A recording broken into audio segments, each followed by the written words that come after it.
The scent of disinfectant burned my nostrils as I pushed the heavy metal door open, stepping into the sterile corridor of Ravenswood Psychiatric Asylum. My sneakers squeaked against the polished linoleum, a sound that had become as familiar to me as my own heartbeat over the past 6 months.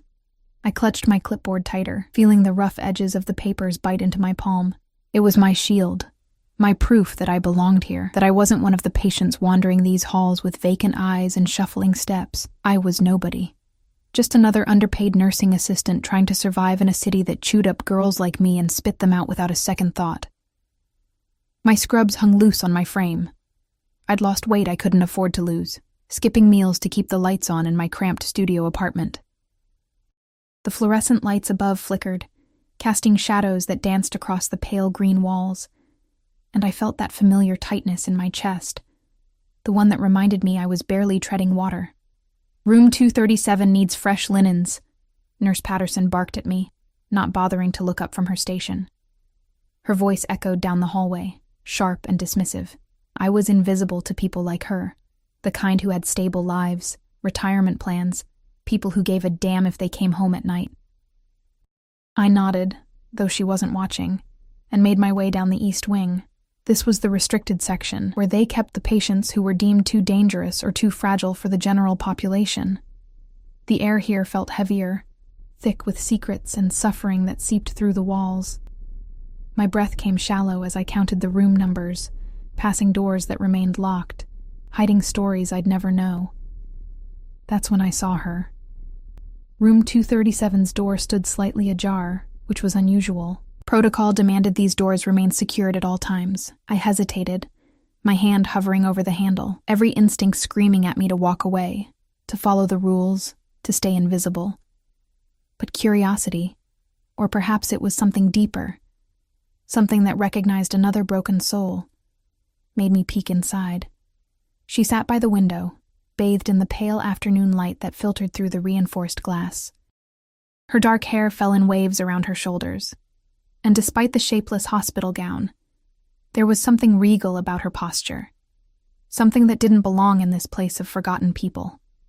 Her skin was pale, almost translucent, and her hands, delicate, with long fingers, rested in her lap like wounded birds. "They think I'm dead," she whispered, not turning to look at me. Her voice carried a melody, an accent I couldn't quite place. European, maybe Italian. "Everyone thinks I'm dead. I should have left, should have backed out quietly and reported the open door. Instead, I found myself stepping inside, drawn by the haunting quality of her words. Who thinks you're dead?" She turned then, and her eyes, God, her eyes were the color of storm clouds, gray and turbulent, locked onto mine with an intensity that made my breath catch. My husband. The man who loved me. The man who... She trailed off, her gaze drifting back to the window. "They told him I died 3 years ago." In the fire, the room suddenly felt colder. I wrapped my arms around myself, the clipboard pressed against my chest like armor. "I don't understand." "You wouldn't." A bitter smile curved her lips. "No one would. But I see things, hear things, even through the medication they pump into me. I remember. Alessandro. My Alessandro. She spoke his name like a prayer, like a curse. Does he still rule this city from the shadows? Does he still make men tremble with just a look?" My stomach twisted. I knew that name. Everyone in the city knew that name, even if they pretended not to. Alessandro Moretti, the youngest Don to ever control the Eastern Territory. Ruthless, calculating, beautiful in the way predators are beautiful, mesmerizing and deadly. His face had been in the papers when he'd taken over his family's empire at 25, though the articles never explicitly stated what kind of empire it was. Everyone knew. No one spoke it aloud. "I need to go," I stammered, backing toward the door. This was above my pay grade, beyond my understanding. This was dangerous. "Wait." Her voice stopped me, soft but commanding. "What's your name?" "Emma," I answered before I could stop myself. "Emma Chase." "Emma." She tested it on her tongue, as if tasting it. "You have kind eyes, Emma. Tired, but kind. Will you do something for me?"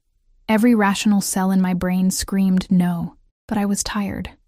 So damn tired of being invisible, of floating through life like a ghost. What? Tell him I'm alive. Tell Alessandro that Isabel is alive. The words hung in the air between us, heavy with implications I couldn't begin to fathom. My hands trembled, and I pressed them harder against the clipboard. I don't. How would I even? The Sapphire Room, tomorrow night. He'll be there for the monthly settlement. Go to the back entrance. Tell them Isabel sent you. They'll bring you to him. Her eyes bore into mine with desperate urgency. Please, Emma. 3 years I've been buried alive in this place. 3 years he's believed I'm ash and bone. Someone stole me from him, from our life. Someone wants me erased, but I'm still here. I'm still breathing. The door behind me suddenly swung open fully, and Nurse Patterson's bulk filled the doorway. Chase, what the hell are you doing in here? This patient is under restricted protocol. Get out, now. I stumbled backward, nearly dropping my clipboard. Nurse Patterson's meaty hand gripped my elbow, her fingers digging in hard enough to bruise. She yanked me out of the room, and I caught one last glimpse of Isabel, still sitting by the window, tears streaming silently down her porcelain face, her lips forming words I couldn't hear. The door slammed shut with a metallic clang that reverberated through my bones. You ever pull that stunt again, you're fired! Patterson hissed in my ear, her breath hot and sour. That patient is off limits, understand? I nodded mutely, my heart hammering against my ribs. She released me with a shove, and I hurried down the corridor, my legs shaky, my mind racing. I should forget this, pretend it never happened, go back to my invisible life where the biggest risk I took was buying the store-brand cereal instead of going hungry. But that night, lying in my narrow bed as sirens wailed in the distance, and my neighbor's argument bled through the thin walls, I couldn't stop seeing those storm-gray eyes, couldn't stop hearing her voice, tell him I'm alive. The Sapphire Room. I'd heard of it in whispers, an exclusive club where the city's elite and its underworld mingled in shadows and champagne. A place people like me didn't exist, let alone enter. The thought of walking through those doors made my stomach churn with fear. But something else stirred beneath the fear. Something that had been dormant for so long, I'd almost forgotten it existed. The smallest spark of purpose. Of mattering to someone, even a stranger locked away from the world. I pulled my threadbare blanket up to my chin, staring at the water-stained ceiling. Tomorrow, I told myself. Tomorrow I'd decide. Tomorrow I'd either stay in my lane like a good, invisible girl, or I'd walk into the lion's den with a message that could change everything. The choice should have been obvious, so why did I already know, deep in my gut, which path I'd take?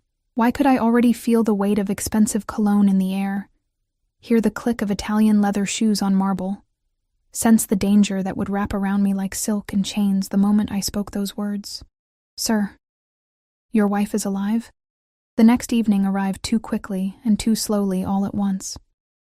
I'd spent the entire day in a fog, going through the motions at the asylum, changing sheets, dispensing medications, avoiding Nurse Patterson's suspicious glares. My hands shook every time I passed room 237, but the door remained firmly closed. A guard now posted outside. They'd tightened security, because of me. I should have taken it as a sign, an omen.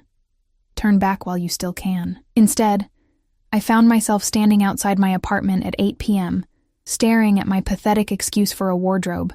Everything I owned was either scrubs or worn-out jeans and t-shirts from discount stores. Nothing remotely appropriate for a place called the Sapphire Room.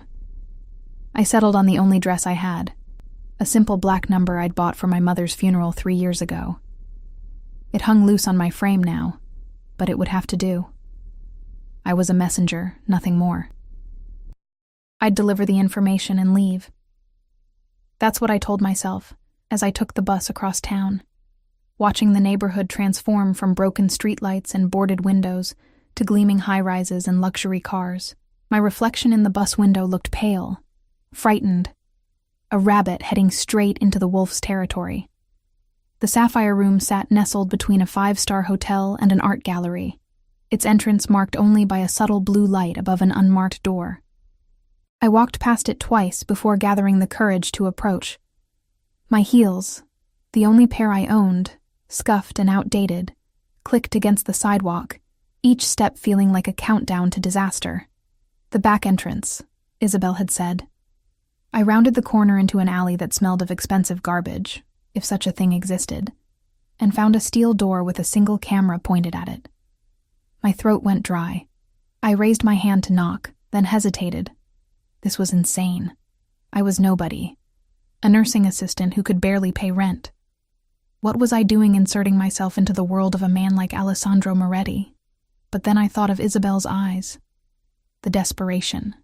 3 years buried alive. I knocked. The door opened so quickly I gasped. A mountain of a man filled the doorway, at least 6'5", shoulders broad enough to block out the alley behind him. He wore an immaculate black suit that probably cost more than I made in 6 months, and his eyes swept over me with the efficiency of a security scanner. Lost? His voice rumbled like distant thunder. Isabel sent me. The words tumbled out before I could swallow them back. I need to speak with Mr. Moretti. Something flickered across his face. Surprise, maybe suspicion. His hand moved to his hip, where I could see the subtle bulge of a weapon beneath his jacket. My heart stopped. Wait here. He pulled out a phone, turning slightly away but keeping his eyes on me. He spoke in rapid Italian, too quick for me to catch more than a few words. Then he listened, his expression hardening. When he turned back to me, his demeanor had shifted, not friendlier but more alert. Come. The interior was nothing like I'd imagined. We bypassed the main club. I caught only a glimpse of crystal chandeliers and beautiful people moving like schools of exotic fish, and went down a hallway lined with dark wood and artwork that probably belonged in museums. The carpet beneath my feet was so plush it felt like walking on clouds. Everything whispered money, power, danger. We stopped at a door at the end of the hall. The guard knocked twice, then once, then opened it. Wait inside, don't touch anything. He gestured me in, then closed the door behind me. The office was all leather and mahogany, bookshelves lining 2 walls, a massive desk dominating the space. Floor-to-ceiling windows overlooked the city, and for a moment, I just stood there, staring at the lights spread out like fallen stars. From up here, the city looked beautiful, not the broken, desperate place I knew. Remarkable view, isn't it? I spun around, my heart leaping into my throat. He stood in the doorway that led to an adjoining room, and every cell in my body screamed danger. Alessandro Moretti was younger than I'd expected, maybe 30 at most, and devastatingly handsome in a way that felt almost cruel. Sharp cheekbones, full lips, dark hair swept back from his face, but it was his eyes that trapped me. Dark as midnight, ancient despite his youth, holding depths of violence and control that made my knees weak. He wore a 3-piece suit in charcoal gray, the vest hugging a lean, muscular frame. A watch glinted at his wrist, platinum, probably worth more than my entire life. He moved with fluid grace, each step deliberate, predatory. 2 more men flanked him. Though I'd been so focused on Alessandro, I barely registered them. Sit. It wasn't a request. My legs obeyed before my brain caught up, depositing me in one of the leather chairs facing his desk. He circled around, settling into his own chair with the casual confidence of a king on his throne. Up close, I could smell him. Sandalwood, and something darker. Something that made my pulse race for reasons I didn't want to examine. You have 30 seconds to explain why my head of security just told me a girl claiming to have a message from my dead wife is sitting in my office. His voice was smooth, cultured, with just a hint of an Italian accent, deadly calm. 29, 28. Sir. My voice cracked. I swallowed hard, forcing the words out. Your wife is alive. I saw her. In the asylum. Ravenswood Psychiatric Asylum. Silence crashed over the room like a physical force.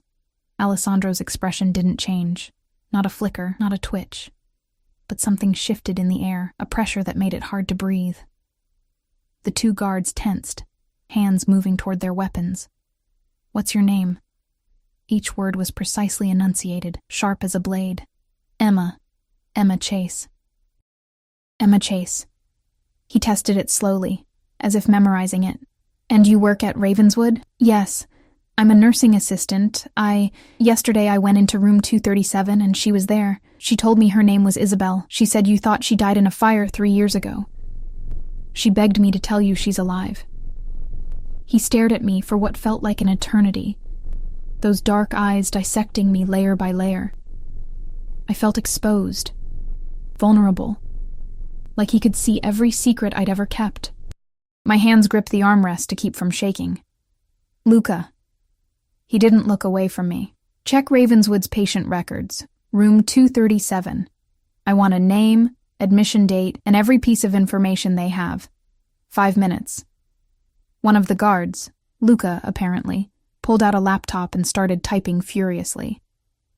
Alessandro leaned back in his chair, steepling his fingers beneath his chin. My wife died 3 years ago. I identified her body myself. Dental records confirmed it, so either you're mistaken, mentally unstable, or someone is playing a very dangerous game. I know what I saw. The words came out stronger than I felt. She's real. She's there. She knew your name, knew about the fire. She's been drugged, locked away, but she's alive. Why would you risk coming here? You understand who I am, what I'm capable of? He tilted his head slightly, studying me like I was a puzzle he couldn't quite solve. You could disappear tonight, and no one would ever find you. Yet you walked through my door with this information. Why? Because I'm tired of being invisible. Because she looked at me like I mattered. Because something in me is so broken that danger feels better than the numbness I've been drowning in. Because she asked me to, I whispered instead. Because she's suffering, and no one else knows she's there. Boss. Luca looked up from his laptop, his face pale. Room 237. Patient admitted 3 years ago under the name Jane Doe, Assa 47. No next of kin listed. Admitted by... He hesitated. By Dr. Victor Marchesi. The temperature in the room plummeted. Alessandro's jaw tightened.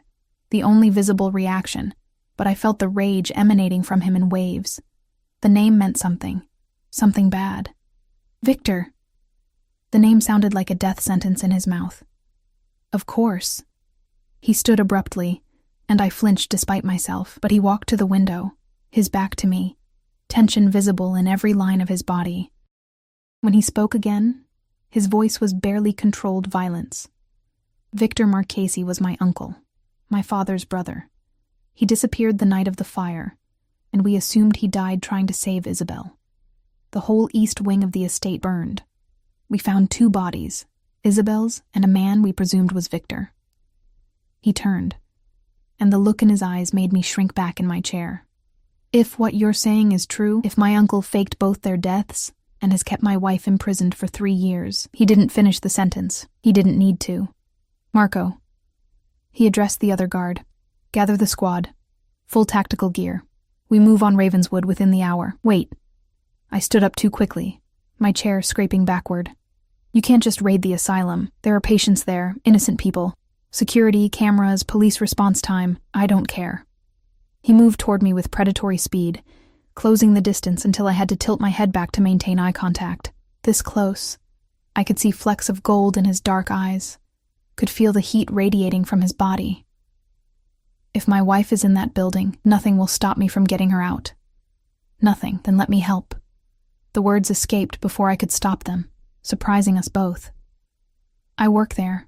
I know the layout, the security protocols, the shift changes. I can get you in without alerting everyone. His eyes narrowed. Why would you do that? Because people will get hurt if you go in guns blazing. Staff members who are just trying to earn a living. Patients who have nothing to do with this. I lifted my chin, meeting his gaze even though everything in me wanted to look away, and because it's the right thing to do. A ghost of something, amusement, respect, crossed his face. Then it vanished, replaced by cold calculation. You understand that if you're lying, if this is some kind of trap or delusion, you won't live to regret it? I understand. He studied me for another long moment, then nodded once. You'll ride with me. Marco, have the car brought around.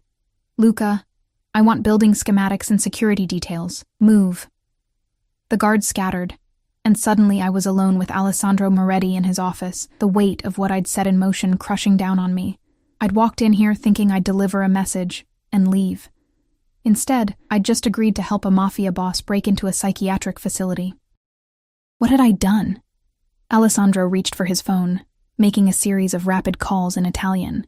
I caught words here and there: Assembla la squadra, armi, nessun testimoni. The last phrase made my blood run cold. No witnesses.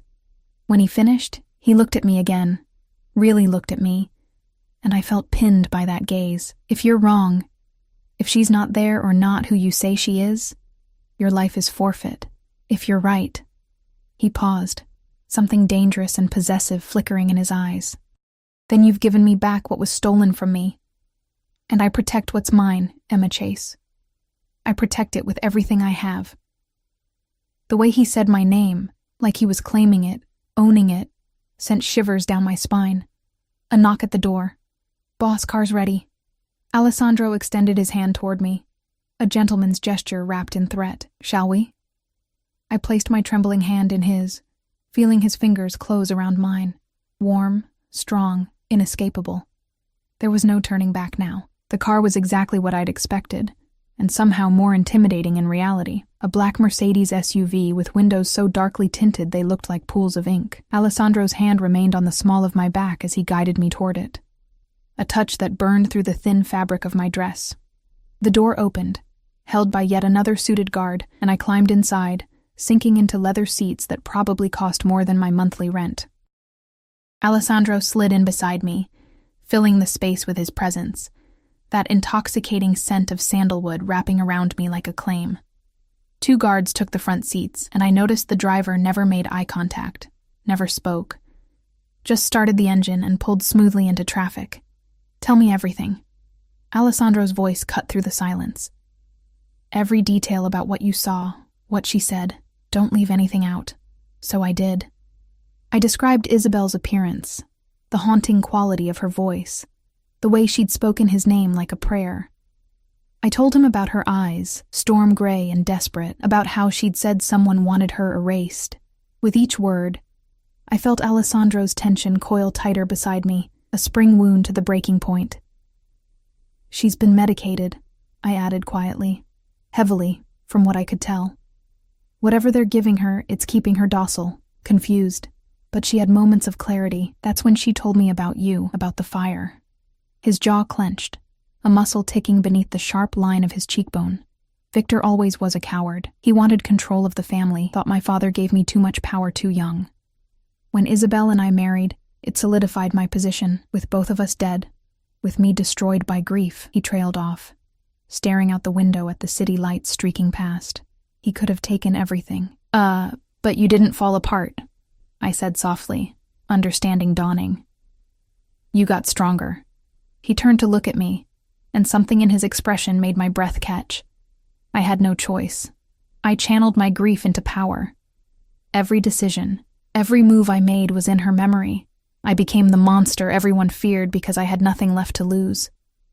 His hand moved, almost unconsciously, to rest on the seat between us, inches from my thigh. If she's really alive, if I've spent 3 years building an empire on the foundation of her death while she suffered. The guilt in his voice was raw, unexpected. This wasn't the cold Mafia boss from the news articles. This was a man who'd loved and lost, and was facing the possibility that his loss had been a lie. You didn't know, I whispered. You can't blame yourself for not knowing. His eyes locked on mine, dark and fathomless. Can I? The car slowed, and I realized we were blocks away from Ravenswood, parked in the shadow of an abandoned warehouse. Through the windshield, I could see 3 more black SUVs, men in tactical gear moving with military precision, checking weapons, speaking into earpieces. Fear spiked through me. This was real. This was happening. How many guards at night? Alessandro asked. All business again. 2 at the main entrance, 1 roaming the halls. But the restricted wing has its own security. Card access only, plus the guards stationed outside certain rooms. Since yesterday, they've increased patrols. I swallowed hard. Because of me. They know something's wrong.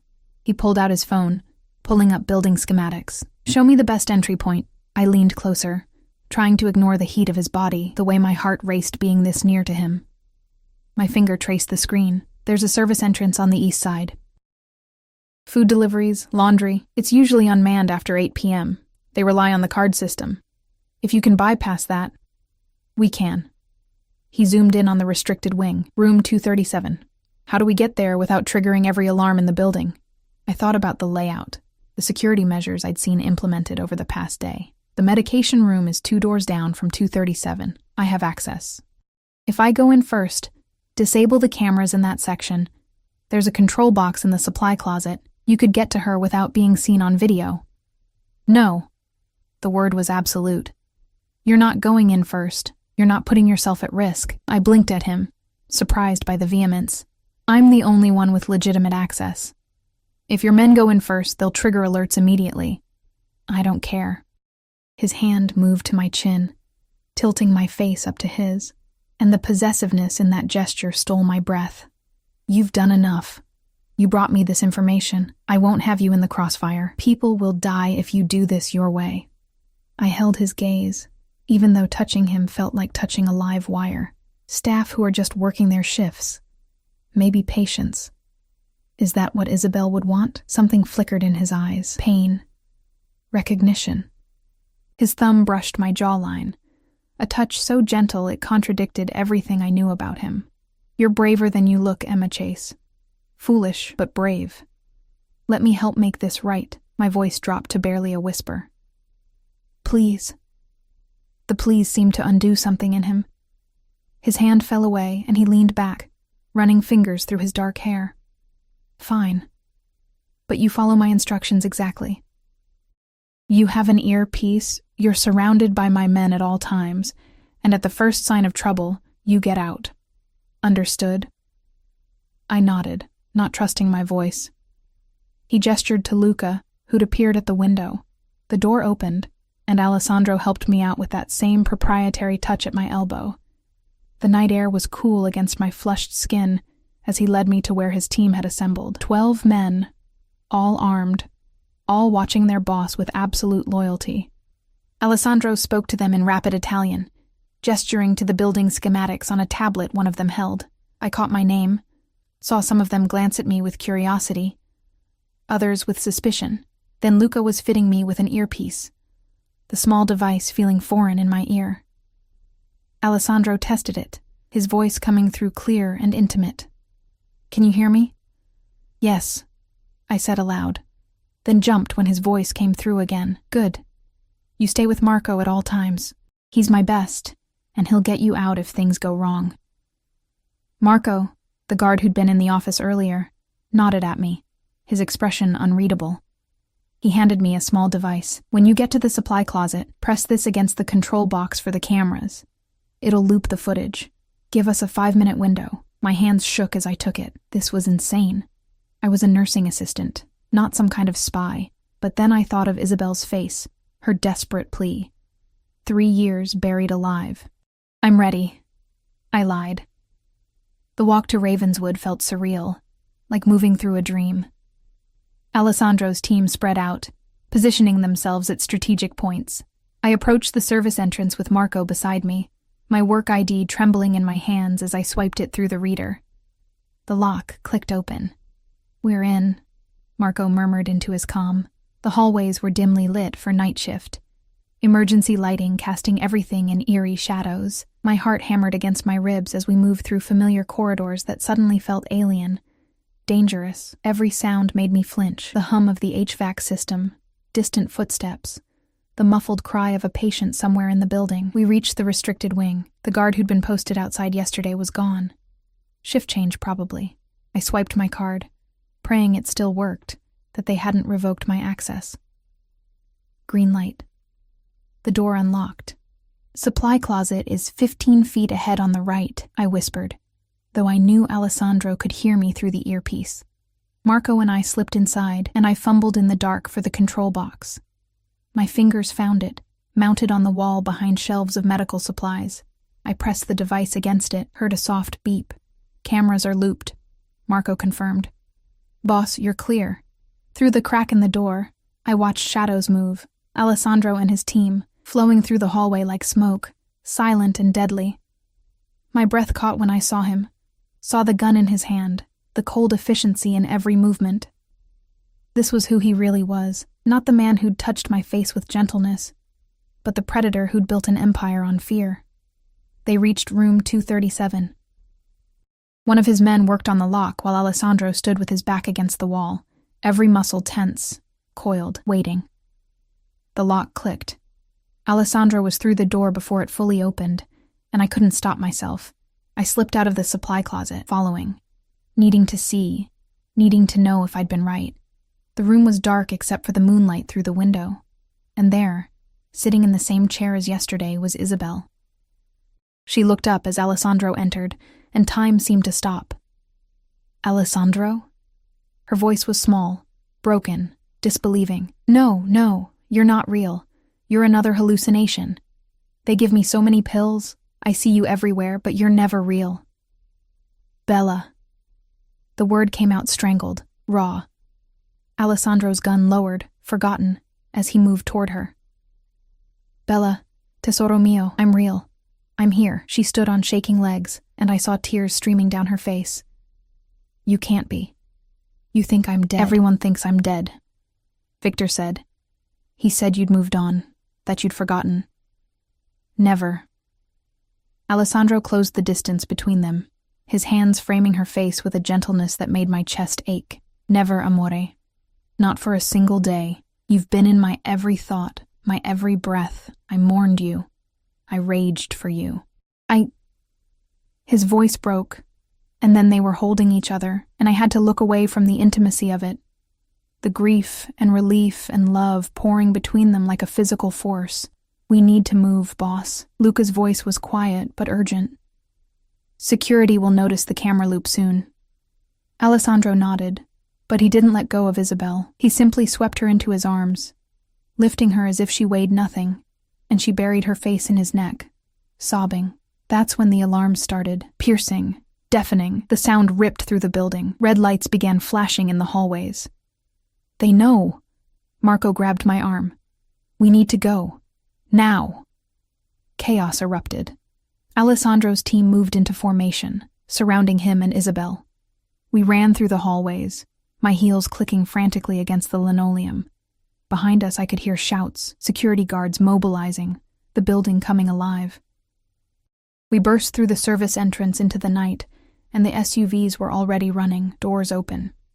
Alessandro placed Isabel in the back of his car, with a gentleness that contradicted the violence bristling around us, then turned to his men. "Get them out. All of you.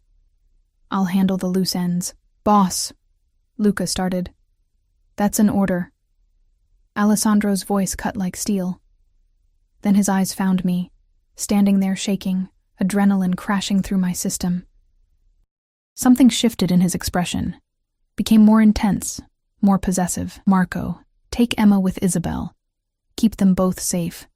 If anything happens to either of them..." He didn't finish the threat. Marco simply nodded and guided me toward the SUV where Isabel sat wrapped in someone's jacket, still crying, still looking like she couldn't believe any of this was real. I climbed in beside her, and Marco slid into the front seat. The door slammed. Through the window, I watched Alessandro and 3 of his men turn back toward the building, weapons drawn, moving with lethal purpose. My stomach twisted. What was he going to do? The SUV pulled away, tires squealing, and I twisted in my seat to watch the asylum shrink behind us. In the distance, I could see more flashing lights. Police, probably, responding to the alarms, and Alessandro Moretti, walking back into the chaos he'd created, ready to bury whatever evidence remained. Ready to make sure no one could ever hurt his wife again. Beside me, Isabel reached out with a trembling hand, grasping mine. Her skin was cold, clammy, but her grip was surprisingly strong. "Thank you," she whispered, her storm-gray eyes meeting mine. "Thank you for bringing him back to me." I squeezed her hand, unable to speak past the lump in my throat. What had I done? What had I set in motion? And why did I feel this strange, hollow ache knowing that Alessandro's gratitude, his protection, his intensity, would now be focused entirely on the woman who truly deserved it. The woman he'd loved so much, he'd built an empire on her memory. I was nobody again. Just the messenger who'd delivered the news and could now fade back into invisibility. So why did it hurt so much? The safe house was a penthouse in the financial district. All glass and steel and luxury that felt like a different planet from my cramped studio. Marco had brought us here directly, speaking in low tones on his phone the entire drive, coordinating with Alessandro's team. Isabel had fallen into an exhausted sleep against my shoulder, her breathing shallow, her body trembling even in unconsciousness. The drugs in her system, probably. 3 years of chemical restraint didn't just disappear. Miss Chase? Marco opened my door once we'd parked in an underground garage. We'll be safe here.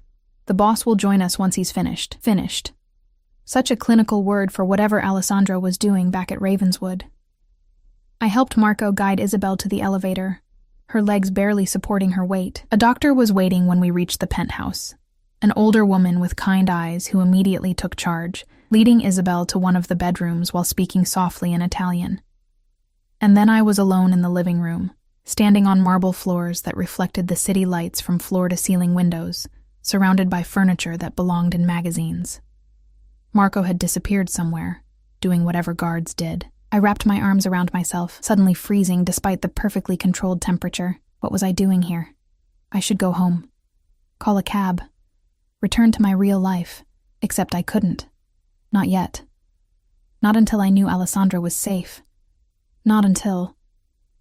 I cut off that thought before it could fully form. I had no right to worry about him, no right to care. He wasn't mine to worry about. Hours passed. I sat on the leather sofa, too afraid to touch anything else, watching the sky slowly lighten from black to navy to gray.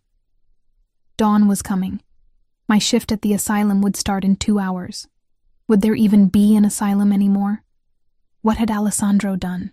The sound of the elevator made me jump. The doors opened, and Alessandro stepped out, still wearing his suit though it was rumpled now, spattered with something dark on the sleeve. His hair was disheveled, and there was a cut above his eyebrow, dried blood trailing down his temple. Our eyes met across the room, and the intensity in his gaze pinned me in place. "Is she—" he started. "The doctor's with her. She's resting."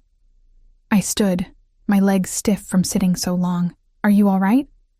He looked down at himself as if just noticing the blood, the disarray. This isn't mine. The implication hung heavy between us. I should have been horrified, should have run. Instead, I found myself moving toward him, closing the distance before I could think better of it. "You're hurt." I gestured to his eyebrow.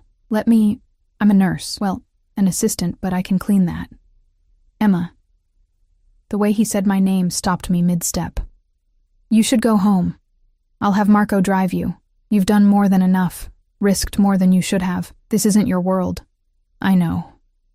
My voice came out smaller than I intended. "I know it's not. But you're hurt, and I can help. And then I'll go." Something warred in his expression. Conflict, calculation, something deeper I couldn't name. Finally, he nodded once and moved to the kitchen, settling onto one of the bar stools. I found a first aid kit under the sink. Of course there was a first aid kit, probably multiple ones, and brought it over, my hands steadier now that I had a task, a purpose. I dampened a gauze pad with antiseptic and stepped between his legs to reach his face. The intimacy of the position hit me immediately.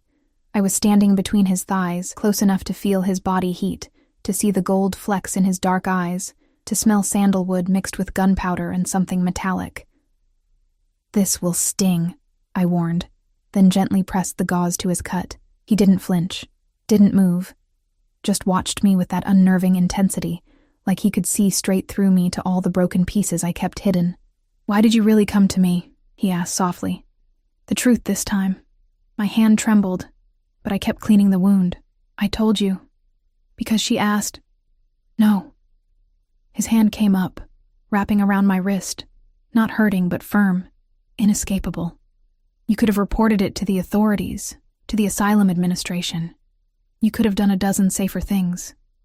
But you walked into the lion's den. Why?" I couldn't look at him. Couldn't face that penetrating gaze while speaking the truth I barely admitted to myself. Because I'm tired of being invisible. Because I spend every day taking care of people who don't see me, going home to an empty apartment where no one cares if I come back. Because for one moment when she looked at me, I mattered to someone. The words spilled out, raw and honest, and maybe I wanted to feel alive, even if it meant risking everything. His thumb stroked the inside of my wrist, finding my pulse point. I knew he could feel how fast my heart was racing. You matter, Emma. His voice dropped lower, became something dangerous and seductive. You gave me back my wife. You walked into danger without hesitation. You've proven yourself braver than men I've known for years. His other hand came up, cupping my jaw, forcing me to meet his eyes. You matter to me. The words shouldn't have affected me like they did. He loved his wife. He'd just gotten her back, but the way he was looking at me, touching me, made heat pool low in my stomach, made my breath come shallow. Alessandro, she'll need time to recover, he continued, his voice still that low rumble that seemed to vibrate through my bones. Months, probably. The drugs, the trauma. She'll need therapy, medical care, safety. His thumb traced my cheekbone now, a touch so gentle it hurt, and I'll give her all of that, but I also owe you a debt, Emma Chase. One I take very seriously. You don't owe me anything. I tried to step back, but his legs closed around mine, trapping me gently. I did what was right. That's all. What's right? A ghost of a smile curved his lips, but there was nothing warm in it. Do you know what I did tonight at Ravenswood? What happens to people who cross me, who hurt what's mine? I swallowed hard, remembering the blood on his sleeve. I don't want to know. Smart girl. His hand slid into my hair, his fingers tangling in the strands. Victor wasn't there. The coward ran the moment the alarms went off. But his accomplices were. The staff he'd paid to keep Isabel drugged and compliant. The administrators who'd falsified records. His grip tightened slightly, not painful, but possessive. They won't be a problem anymore. Did you kill them? The question escaped before I could stop it. Would it matter if I did? Yes. I met his gaze squarely, even though fear and something else, something heated and wrong, warred inside me. It would matter. He studied me for a long moment, then released me, leaning back. I didn't kill them, but they'll wish I had by the time my lawyers and the authorities I do control are finished with them. Victor, though, his expression went cold, deadly. When I find him, and I will find him, that's a different story. I stepped back, putting necessary distance between us, and finished cleaning his wound with shaking hands. Applied a butterfly bandage, tried to ignore the way his eyes tracked my every movement, possessive and intense. There! My voice was hoarse. You should have the doctor look at it, but it should be fine. Emma. He caught my hand again before I could retreat. You can't go back to your apartment. Victor knows who you are now. The staff would have told him a nursing assistant helped me. He'll come for you. Ice flooded my veins. What? You're a loose end, a witness. Men like Victor don't leave loose ends. He stood, towering over me, and there was something fierce in his expression now, something that bordered on possessive fury. You'll stay here, under my protection. It's not negotiable. I have a job, a life. Your job is at an asylum that's now a crime scene. Your apartment is a target. He stepped closer, backing me against the counter, caging me in with his arms on either side of me. I protect what's mine, Emma, and like it or not, you became mine the moment you spoke Isabel's name. I don't let my people get hurt. His people. Like I was part of his organization now, part of his world. The thought should have terrified me. Instead, it sent a thrill through me that I immediately hated myself for. For how long? I whispered. Until Victor is found and dealt with. Until you're safe.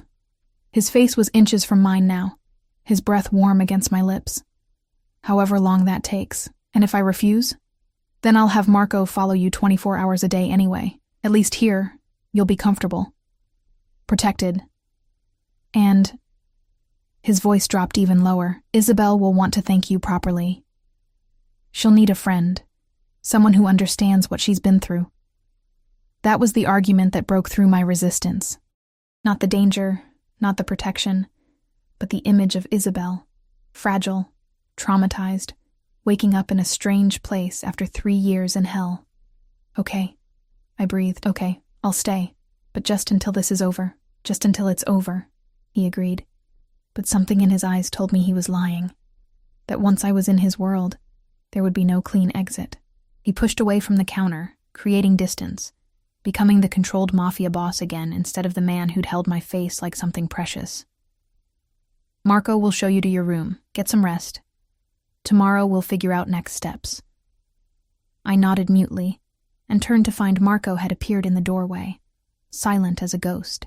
As I followed him down the hall, I glanced back once and found Alessandro still standing in the kitchen, watching me with an expression I couldn't read. Possessive, protective, dangerous.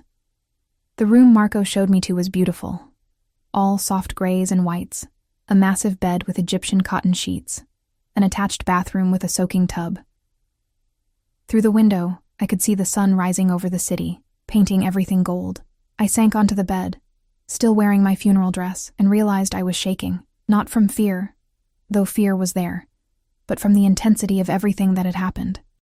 From the way Alessandro had looked at me, touched me, claimed me as his. From the realization that I didn't want to leave. Even knowing he loved his wife, even knowing this world would destroy me, some broken part of me wanted to stay in his orbit, wanted to matter to someone powerful and dangerous, wanted to feel alive, even if it burned me to ash. A soft knock at the door made me jump. It opened to reveal Isabel, wearing a silk robe too large for her frame. Her dark hair brushed and shining. She looked more alert than before, though her eyes were still haunted. "Emma." She came into the room, closing the door behind her. "I wanted to thank you properly. You saved my life. You brought Alessandro back to me. I can never repay that. You don't have to. Please." She sat beside me on the bed, taking my hands in hers. Her grip was stronger now, her storm gray eyes clear. "I need you to understand something. Alessandro is complicated. He loves fiercely, protects obsessively, and he never forgets a debt." She paused, studying my face. "I see the way he looks at you, the way he's already claiming you as part of our world." My heart stuttered. "I don't know what you mean. Don't you?" A sad smile curved her lips. "I've been gone 3 years, Emma. 3 years of drugs and isolation while Alessandro built his empire on grief and rage. We're not the same people we were, and right now, you're the one who gave him hope, who proved yourself brave and loyal." She squeezed my hands. "Stay close to us. Let us protect you. You're family now, whether you intended to be or not. Family." The word echoed in my chest, filling some hollow space I'd carried for so long. "I don't belong in this world," I whispered. "Neither did I once." Isabel stood, moving toward the door. "But Alessandro has a way of making you belong. Of making you want to belong, even when you know better." She paused in the doorway, looking back. "Rest now. Tomorrow everything changes." She left, and I was alone with the sunrise and the weight of her words. Everything changes. I lay back on the impossibly soft bed, staring at the ceiling, and knew she was right. I'd walked into Alessandro Moretti's world thinking I'd deliver a message and walk away unchanged. Instead, I'd become tangled in something I didn't understand, claimed by forces I couldn't control. And God help me, I wasn't sure I wanted to escape. 3 weeks passed in a blur of luxury and danger that became my new normal. The penthouse transformed from a safe house into something else, a gilded cage where I learned the rhythms of Alessandro's world. Isabel grew stronger each day under the doctor's care, the drugs slowly leaving her system, color returning to her cheeks. She painted in the sunroom, attended therapy sessions, and slowly became the woman she'd been before Victor stole her life.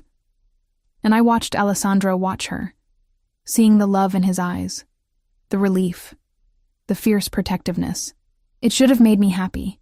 It did make me happy, but it also carved something hollow in my chest that I refused to examine too closely. Victor remained a ghost, vanished into whatever hole men like him crawled into when empires collapsed around them. But Alessandro's network was vast, his resources infinite.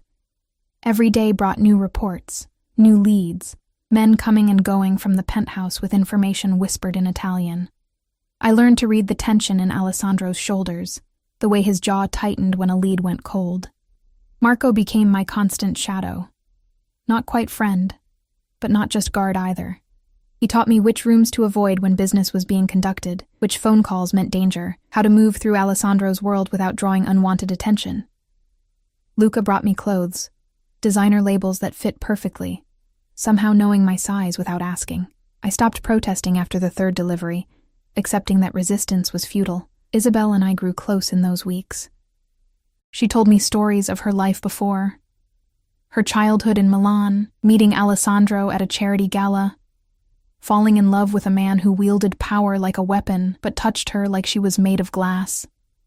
She spoke of the fire, the confusion, waking up in Ravenswood with no memory of how she'd gotten there. Victor's visits where he'd whisper poison about Alessandro moving on, forgetting her, building his empire on her grave. He wanted to break me, she said one afternoon as we sat in the sunroom, late autumn light streaming through the windows. Make me believe I was truly forgotten, that coming back would destroy Alessandro more than staying dead. So I stayed quiet, took the pills, let myself fade. Her hands trembled around her teacup. Until someone finally saw me. I squeezed her hand, throat tight with emotion. This woman had become something I'd never expected.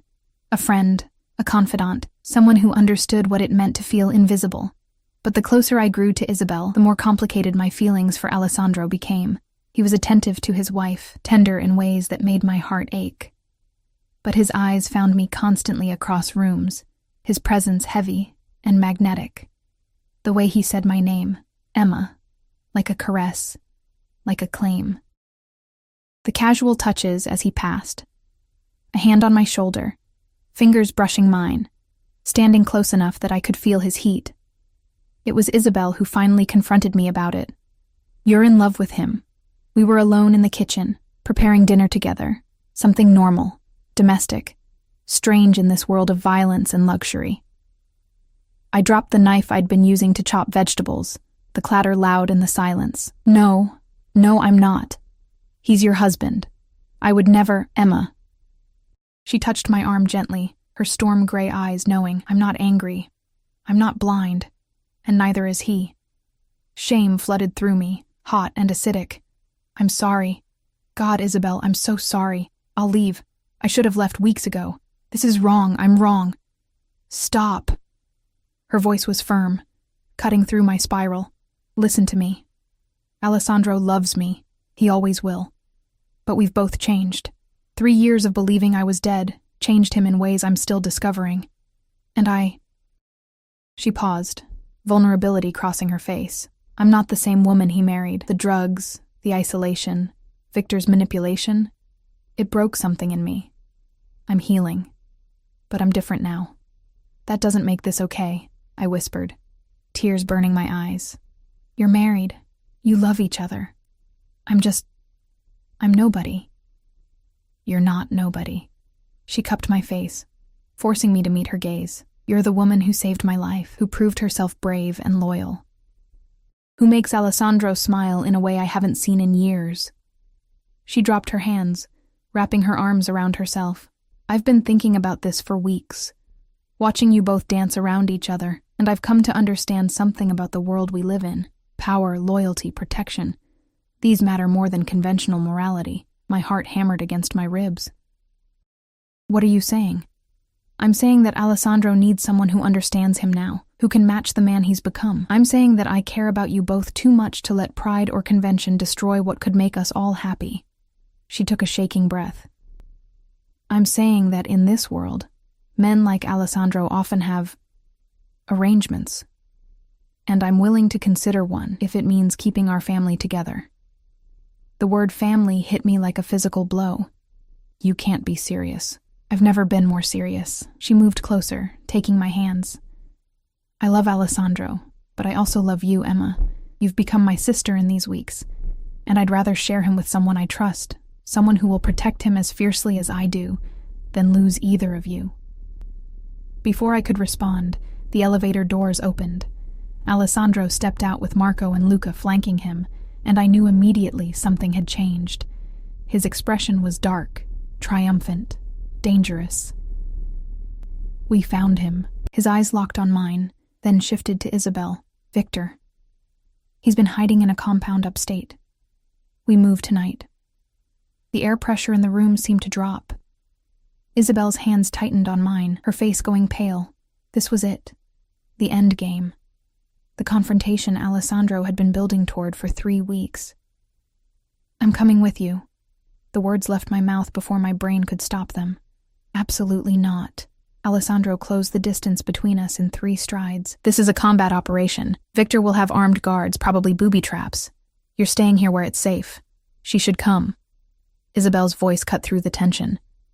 Both Alessandro and I turned to stare at her. She stood straighter, something fierce entering her expression. Victor took 3 years of my life, took Emma's safety, her normal existence. We both deserved to see him face justice. Bella, don't. She moved toward her husband, and I saw the steel beneath her fragile exterior for the first time. You've protected me for weeks, helped me heal. But I'm not broken anymore, Alessandro. And I won't hide while you finish this. Neither will Emma. We're both stronger than you think. Something passed between them, a silent communication built on years of love and understanding. Finally, Alessandro's jaw tightened, and he nodded once. You stay in the vehicles, bulletproof glass, armed guards. At the first sign of trouble, Marco drives you away. Non-negotiable. Agreed. Isabel kissed his cheek, then turned to me. Get changed. Wear the black outfit Luca brought you last week. The one with the reinforced lining. I realized she meant the leather jacket and pants I'd thought were just expensive fashion. They were armor. Light body armor disguised as clothing. An hour later, I was in the back of an SUV with Isabel, Marco driving, watching the city give way to darkness and trees. 3 more vehicles followed, filled with Alessandro's men. He rode in the lead vehicle, and I could see his silhouette through the windshield, straight-backed, controlled, lethal. The compound appeared through the trees like something from a nightmare. High walls, guard towers, spotlights sweeping the perimeter. Victor had built himself a fortress. Remember, Marco said quietly, his eyes meeting mine in the rearview mirror. You stay in the vehicle no matter what you hear, no matter what you see. The boss will have my head if anything happens to either of you. Isabel reached for my hand, and we sat together in tense silence. As Alessandro's team moved into position, I could see them through the windows, shadows flowing through darkness, professional and deadly.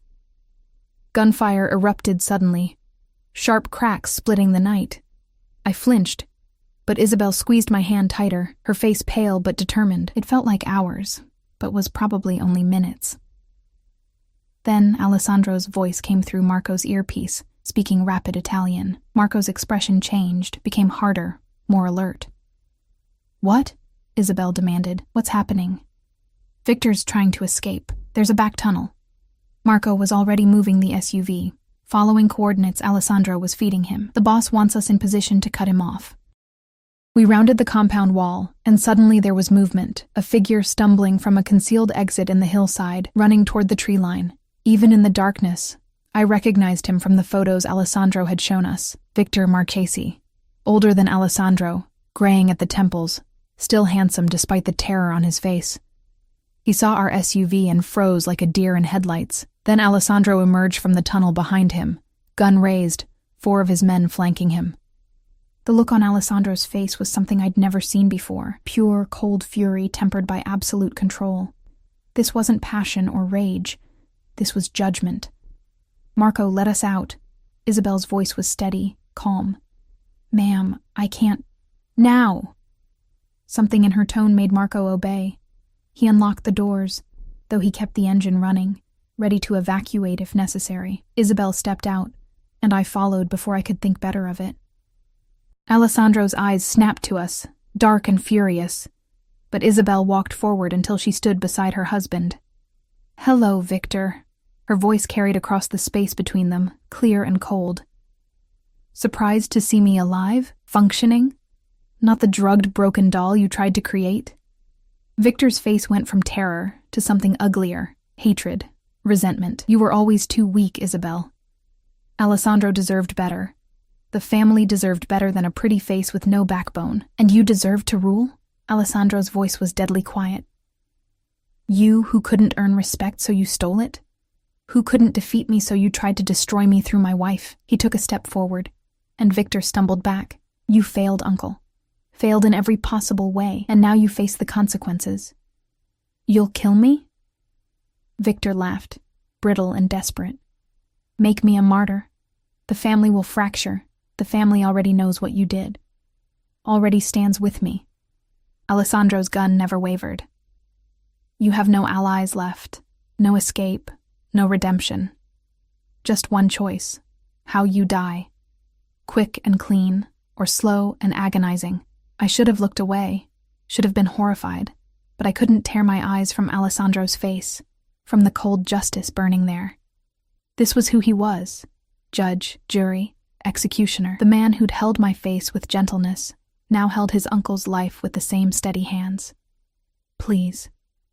Victor dropped to his knees, all pride gone. Please, Alessandro, I'm family. Your father's brother. Doesn't that mean anything? It means you betrayed not just me, but everything my father built. Everything our name stands for. Alessandro looked at Isabel. Bella? He took 3 years from you. The choice is yours. Isabel stepped forward, and I saw steel I'd never imagined in her. I could ask for torture, for days of suffering to match the days you stole from me, but that would make me like you. She lifted her chin. Quick. But I want him to know. He failed. He didn't break me. Didn't break us. We're stronger now than we ever were. Alessandro nodded once. Marco, take the women back to the vehicles. No. I surprised myself by speaking. We came to see justice. Let us stay. Alessandro's eyes met mine across the distance, and something passed between us. Understanding, acceptance, trust. He nodded slightly, then returned his attention to Victor. You tried to take my world, Victor. Instead, showed me who I truly was, what I was capable of. He lowered the gun, and for a moment, I thought he might show mercy. Then he spoke to his men. Take him to the family council. Let them decide his fate. Let every member see what happens to traitors. It was worse than a quick death. Victor would face the combined judgment of the entire organization, his fate decided by the very people he'd thought to control. The humiliation, the prolonged fear, it was perfect vengeance. Victor's screams echoed through the night as Alessandro's men dragged him away. Isabel turned into her husband's arms, and he held her, murmuring soft Italian against her hair. I stood apart, suddenly aware of my outsider status. The fact that I'd witnessed something meant for family only. But then, Alessandro's hand reached out, and he pulled me into their embrace. The three of us stood there in the darkness, bound by violence and survival, and something more complicated than I had words for. It's over, Alessandro murmured. It's finally over. We drove back to the city as dawn broke, painting the sky in shades of gold and rose. At the penthouse, Isabel went immediately to shower, exhausted, but free. I started to follow Marco to my room, but Alessandro's hand caught mine. Emma, stay. We stood in the living room as the sun rose over the city, and he pulled me close, his forehead resting against mine. You were right to come tonight, right to demand to see it through. His hands framed my face, thumbs stroking my cheekbones. You're not a civilian anymore. You're part of this family, this world, and I protect my family. Alessandro, Isabel spoke to me about what she suggested. His dark eyes searched mine. I won't force anything, won't demand what you're not willing to give. But I need you to know, you matter, Emma Chase, not just because you saved Isabel, but because you're brave and loyal and you see me, truly see me and don't flinch. I'm in love with you. The confession tore from my chest before I could stop it, and I hate myself for it because you're married, because Isabel is my friend, because this is wrong. He kissed me. Soft at first, then deeper, his hands tangling in my hair, pulling me against him. It was possession and promise, desperation and control, everything I'd been denying for weeks. When he finally pulled back, we were both breathing hard. It's not wrong if we all choose it, he murmured against my lips. If we build something together, the three of us. Family doesn't always look conventional, Emma. Especially not in my world. I don't know how to do this, I whispered. How to share. How to be enough. You're already enough. More than enough. He kissed my forehead, gentle and reverent. Rest now. We'll figure out the details together. All three of us, as family. I went to my room in a daze, barely aware of undressing, crawling into bed. Sleep claimed me immediately, dreamless and deep. When I woke, afternoon sun was streaming through the windows. I found Isabel and Alessandro in the sunroom, and something had shifted between them, a peace, an understanding. Isabel smiled when she saw me, patting the space between them on the sofa. Come, Emma. We were just talking about the future, about what comes next. I sat between them, their hands finding mine, and felt something click into place. This wasn't conventional, wasn't what I'd imagined my life would become. But as Alessandro spoke about plans for Isabel's art gallery, about moving to a bigger penthouse where we'd all have space, about the ways we'd protect and care for each other, I realized I was home, not the apartment I'd left behind, not the invisible life I'd been surviving, but here, between these two broken, beautiful people who'd claimed me as fiercely as I'd claimed them, Alessandro's empire, Isabel's grace, and me, the girl who'd walked into danger looking for purpose and found family instead.